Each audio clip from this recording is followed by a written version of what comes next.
Ini perlu harus kita gaungkan, kita terus gelorakan. Jangan sampai umat Islam mau menerima Kepres 17 tahun 22 dan Inpres nomor 2 tahun 2023. Saya sama dengan para kiai sangat tidak setuju, sangat menentang.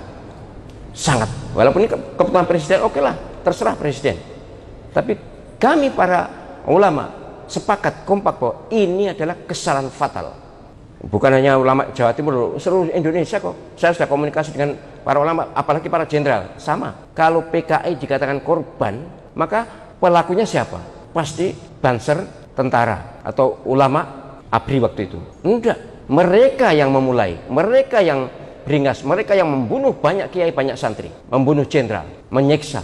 Kalau penjelasan melihat deskripsi atau gambaran betapa kekejaman mereka, Allah Akbar. Saya sudah berumur 11 tahun. Saya tahu ayah saya sebagai komandan Banser, saya tahu bagaimana beringasnya mereka ketika masih awal-awal. Kan awal-awal mereka berkuasa, tapi kemudian berbalik.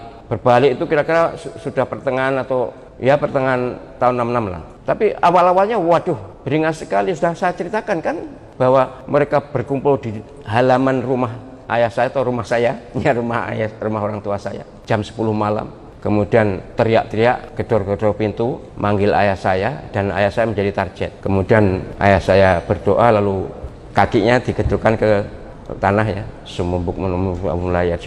Ingat saya begitu yang dibaca. Ibu sudah menangis ya, ibu saya menangis karena ya namanya perempuan ya.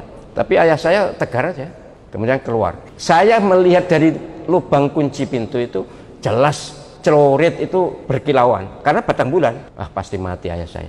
Ya tapi saya masih kecil ya sudah ya, saya alhamdulillah tidak nangis ya. Tapi hampir pastilah ayah saya kena target. Tapi begitu ayah saya keluar, mereka buyar, takut. Itu sama persis dengan apa yang saya alami di depan rumah ini ketika Petrus dulu. Mereka sekitar 20 orang. Wah, teriak-teriak, ketika saya keluar mereka juga tak lari. Persis itu ceritanya. Tapi maksud saya bukan itu. Maksud saya bahwa pelaku utama yang memulai adalah PKI. Dan Kepres ini salah. Dia presiden adalah manusia, tetap salah. Ini sudah kami lakukan protes dan kita sampaikan ke MPR. Moga-moga nanti mendapatkan respon. Apapun sejarah tidak bisa diputar balik bahwa PKI adalah penyebab 48 maupun 65 pelaku. Jika mereka sekarang lalu diakui sebagai korban, ini memang mendapatkan kompensasi miliaran itu, bahkan triliunan kompensasi untuk sekolah gratis dan sebagainya keturunan PKI. Ya sudahlah, memang ini yang terjadi.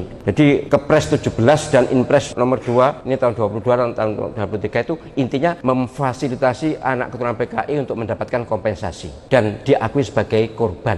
Itu yang menyakitkan. Ini kami oleh karena itu menghimbau kepada semuanya, para ulama, para pimpinan militer harus protes. Dan ini melalui video ini juga saya sampaikan protes soal bagaimana respon mereka. Terserah, yang penting sudah bersuara. Kami sudah bersuara dan ini bukan satu orang, ribuan bahkan ratusan ribu orang. Kemarin ya saya yakin di video sudah ada kok, penjelasan tahu kan. Kami para ulama dan para pimpinan militer, petinggi militer tidak ada yang setuju dengan ini. Cuma yang sedang menjabat mungkin memang ada pertimbangan lain ya. Saya juga memaklumi yang sedang menjabat kayaknya kurang berani berbicara. Ya maklumlah, begitu itu manusiawi. Tapi para pensiunan jenderal, para pensiunan TNI Polri jelas melawan. Atau kata melawan ya memang melawan Kepresnya, bukan melawan orangnya. Entahlah nanti bagaimana endingnya. Kalau keturunan PKI mendapatkan santunan, maka keturunan para ulama, keturunan para jenderal juga harus mendapatkan yang sama karena mereka juga korban. Bukan juga sih, mereka dulu korban, tapi kemudian berbalik keadaan gitu loh. 48 maupun 65 sama persis peristiwanya, mereka memulai kemudian membantai sebanyak